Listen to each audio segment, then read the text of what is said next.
Eh,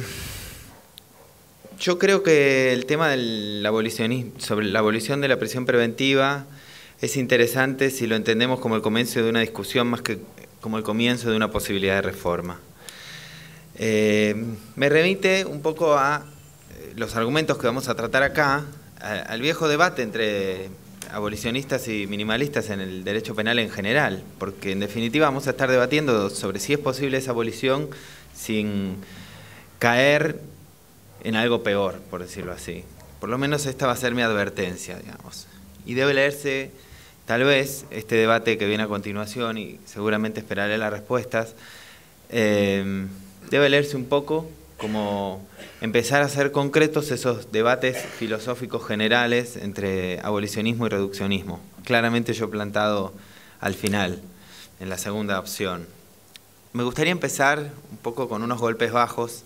contándoles de algunos ejemplos históricos de interesantes ideas, hermosas ideas y muy bien intencionadas, estrepitosos fracasos. Tal vez el pecado original del sistema penal moderno, que es toda la linda imaginación y la lógica punitiva democrática de Beccaria, asistiendo al mismo tiempo al nacimiento del sistema disciplinario, sobre el que no voy a insistir porque seguramente todos saben criticar mejor que yo, pero claramente no tiene que ver mucho con la lógica democrática que había imaginado Beccaria para el sistema penal moderno. Y varios otros ejemplos mucho más cercanos, como el que menciona Stanley Cohen, cuando analiza el efecto de las medidas de control social blando, que eventualmente todos aplaudimos, acá también, la llegada de la probation, la mediación, la pulsera electrónica, como formas de poder arrancar de la cárcel y de las formas más duras de las manifestaciones penales,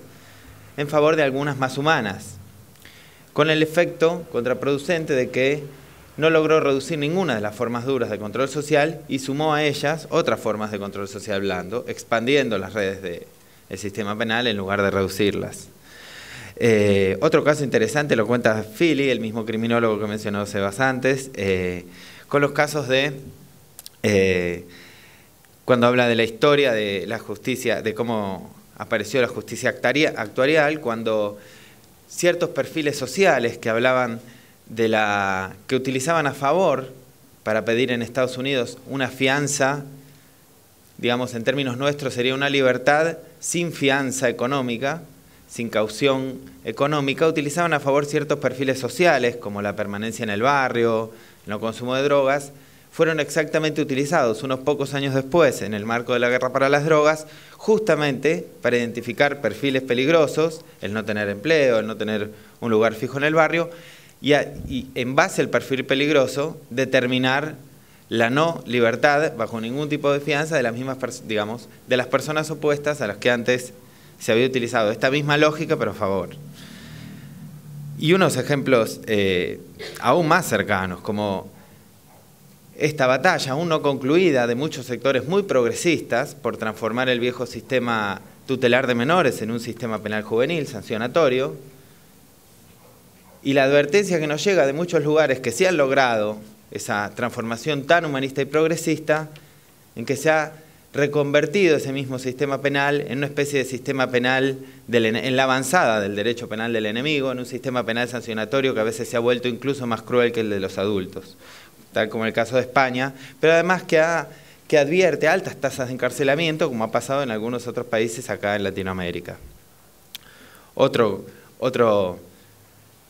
resultado inesperado es el resultado de la crítica radical a toda clase de criminología y el resultado del nada sirve, el grito de los 70 del ¿qué es lo que sirve en criminología? Finalmente nada sirve, abriendo el espacio político para la llegada del neoconservadurismo y del realismo de derecha, con una respuesta que sería algo así como si nada sirve vamos a meterle bala a los delincuentes, como propusimos hace poco. Y finalmente la llegada de muchos institutos que por venir de la mano del sistema acusatorio o de los contextos donde el sistema acusatorio predomina fueron recibidos aquí como progresistas y terminaron trabajando en forma perversa. El caso más patente es el del juicio abreviado y la mejor crítica es justamente un artículo de Iñaki que ya tempranamente advertía sobre esa perversión. ¿Por qué salen mal todos estos ejemplos? ¿Y por qué los utilizo acá en un foro donde tenemos esta genial idea de abolir la prisión preventiva. Y no lo digo irónicamente, digo que es una buena idea, una discusión que hay que dar. Porque en general estamos acostumbrados a pensar todos este tipo de transformaciones en la academia jurídica, invocando una especie de espíritu de origen de nuestras ideas, una cierta raigambre garantista o abolicionista que nos coloca más en la vanguardia del pensamiento penal, pero no medimos y nos desinteresamos absolutamente por los verdaderos efectos que esas reformas provocan, por las condiciones que harían que esta reforma normativa se torne en una política efectiva de transformación institucional. Y tampoco nos involucramos en general, con las manos en el barro, en la ejecución práctica en concreta que estas reformas traerían. Si lo hiciéramos, tendríamos que incorporar a nuestros análisis que hay ciertas determinantes estructurales, como las prácticas de una institución, el juego entre las instituciones penales y sobre todo ciertas funciones latentes que cumplen esas determinadas prácticas en esas instituciones, que en general solo podemos analizar como defectuosas, pero que están trabajando sobre un entramado de intereses de los actores que las componen.